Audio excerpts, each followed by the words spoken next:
posicionamento às coisas de Deus. Quem entendeu, diga amém.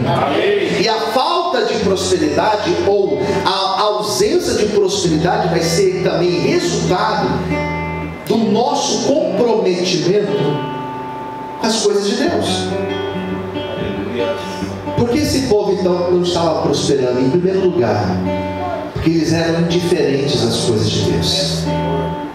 Eles eram indiferentes às coisas de Deus. Em segundo lugar, porque esse povo deixou de prosperar? Porque eles estavam com as prioridades invertidas. Fala para quem estiver perto de você: não inverta as prioridades na tua vida. Não, eles inverteram a prioridade. Glória a Deus, aleluia, Pai. Eles inverteram a prioridade. Eu vou tentar explicar isso para vocês. O erro não estava em eles reedificar a casa deles. O erro não estava deles reconstruírem a casa deles, colocando estuque, colocando as coisas do bom e do melhor. Não é errado você falar assim: eu vou dedicar para a minha casa, para as minhas coisas. Isso não é errado. Eu vou estudar, eu vou me dedicar ao meu trabalho. Isso não é errado. Não é errado. Quando eu digo prioridades invertidas, o que eu estou dizendo? Que eles deixaram o templo e buscaram apenas as suas coisas. Então Deus, porque quando nós falamos templo aqui, a ideia de templo no Antigo Testamento é diferente da ideia de igreja no Novo Testamento. A ideia de igreja do Novo Testamento, ela vai dizer, por exemplo, que nós somos a igreja, o corpo de Cristo. Quem entendeu, diga amém. Igreja tem muito mais a ver com o corpo místico de Cristo hoje em dia. Mas aqui no Antigo Testamento, o templo é o lugar onde Deus se manifestava. Segundo Crônicas, capítulo de número 7: se o meu povo, que chama pelo meu nome, orar, se humilhar, buscar a minha face e se converter dos seus maus caminhos, então eu ouvirei dos céus, perdoarei os seus pecados e sararei a tua terra. E de hoje em diante os meus olhos estarão atentos e os meus ouvidos estarão abertos para ouvir a oração feita nesse lugar. Ou seja, o templo era o lugar. E é por isso que até hoje o judeu está lá no templo, lá na muralha de Jerusalém, lá no Muro das Lamentações. Até hoje o judeu está lá: Senhor, restaura o templo, porque para eles ali é o lugar que Deus ouve. Quem está entendendo, diga amém. É lá que é o lugar. Então no Antigo Testamento o templo era o lugar onde Deus se manifestava. Deixar de reconstruir o templo significa o quê? Eles estavam deixando Deus de lado e estavam buscando as suas próprias coisas. E todas as vezes que um homem deixa Deus de lado, todas as vezes que o homem deixa Deus por causa de um relacionamento, por causa de dinheiro, por causa de sucesso, por causa de qualquer outra coisa desse mundo, quando a pessoa deixa Deus para servir a essa coisa, a esse mundo, diz a Bíblia que ele começa a desagradar a Deus e a vida dele para e as coisas travam. Talvez na tua vida tenha coisas travadas. Analise as prioridades da tua vida. Se Deus for a prioridade, sabe o que a Bíblia diz? Mateus capítulo de número 6: se você colocar como Deus como prioridade, as demais coisas elas serão acrescentadas na tua vida. Se Deus for tua prioridade, não se preocupe, Ele supre, Ele abre a porta, Ele é a provisão, Ele vai agir na tua vida, porque enquanto Ele for tua prioridade, não temas, você vai permanecer de pé e Ele vai te honrar. Aleluia! Você pode glorificar esse Deus. Louvado seja o Senhor. Então quais eram os pecados que eles estavam cometendo? O primeiro deles é a indiferença. Glória a Deus. O segundo deles, a prioridade, era uma prioridade que estava equivocada. Deus tem que ser a nossa prioridade. Entre agradar a Deus e agradar o homem, eu vou agradar a Deus. Ah, você é quadrado, fala o que quiser. Quadrado, eu acho que sou mais redondo do que quadrado. Mas se você fizer, porque você vai estar fora, eu estou fora, não tem problema. Mas eu vou fazer a vontade de Deus. Glória a Deus. mentalidade invertida. Deus.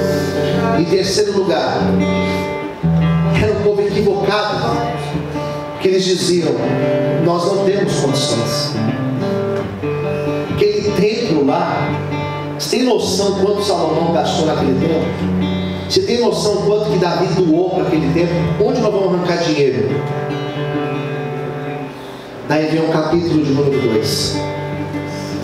E lá no capítulo de número 2, quando eles estavam tentando buscar justificativas, porque para tudo a gente tem uma desculpa, uma justificativa. E quem é bom em desculpa, quem é bom em justificativa, não é bom em resultados. Pessoas que sempre têm uma justificativa, uma desculpinha, não é bom em resultados. Isso é uma verdade. Quando eles começaram a tentar justificar, por que eles pararam? Deus colocou uma palavra profética na boca de Ageu, dizendo, versículo 8, capítulo 2, 8: minha é a prata e meu é o ouro, diz o Senhor dos Exércitos. O recurso e a condição não é o homem, é eu que trago o recurso e a condição para a tua vida. Então quer dizer que Deus é o Deus que traz o recurso? Sim, Deus é o Deus que traz o recurso. Deus é aquele que dá semente para quando você quer semear. Deus é o Deus dono do ouro e da prata. Você não serve um Deus pequeno, você não serve um Deus mediano, você serve um Deus que Ele é dono do ouro e da prata. Se é a provisão que você precisa, eu quero declarar nessa manhã que a provisão de Deus, ela chegará sobre a tua vida, em nome de Jesus. Aleluia! Louvado seja Deus! Aleluia! E eles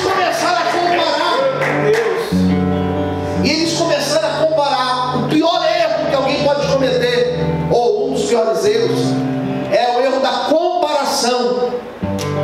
Não fique se comparando. Diga para o seu irmão do lado: não fique se comparando.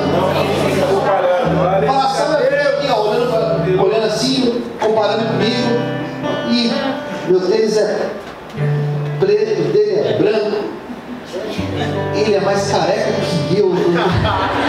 Eu tenho muito mais cabelo. Com certeza. E fico comparando. Ele toca melhor do que eu. No meio da bateria, eu fico. Ele toca melhor do que eu. Eu começo a me comparar.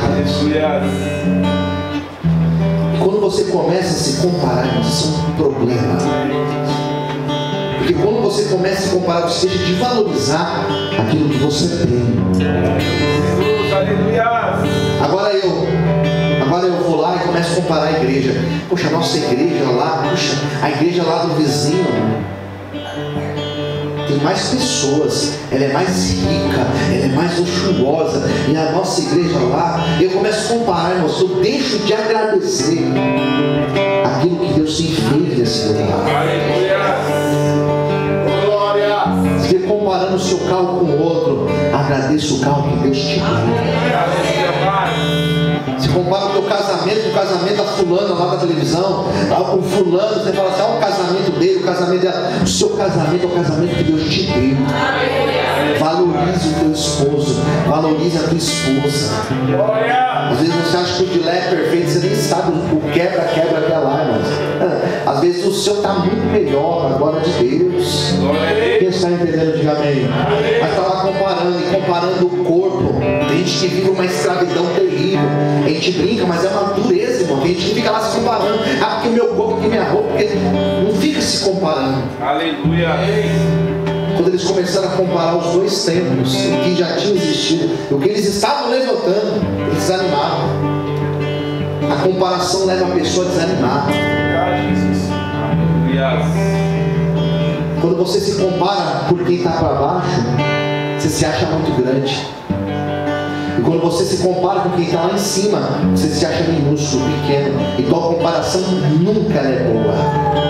Agradeça o que você tem.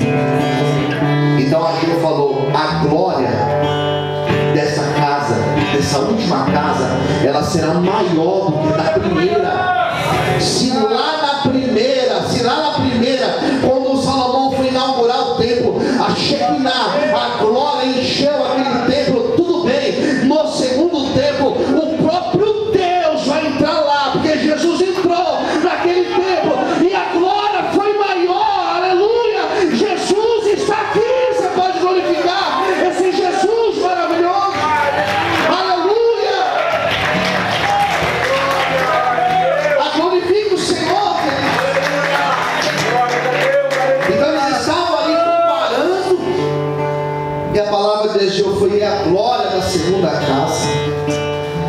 será maior do que a da primeira. Glória a Deus. O que Deus vai fazer vai ser maior na tua vida. Daí veio a palavra para Ageu, dizendo, versículo 19: ainda há semente no celeiro, nem a videira, nem a figueira, nem a romeira, nem a oliveira tem dado os seus frutos. Mas desde este dia, a partir de hoje, eu vos abençoarei, diz o Senhor. Glória a Deus, aleluia. E sabe o que eu entendo? Que existem dias que eles são um marco da nossa vida. Posso ouvir um amém, queridos? Amém. Tem dias que parece que a chave vira. Tem dias que parece que Deus fala assim: agora eu vou mudar. Vou mudar esse algo na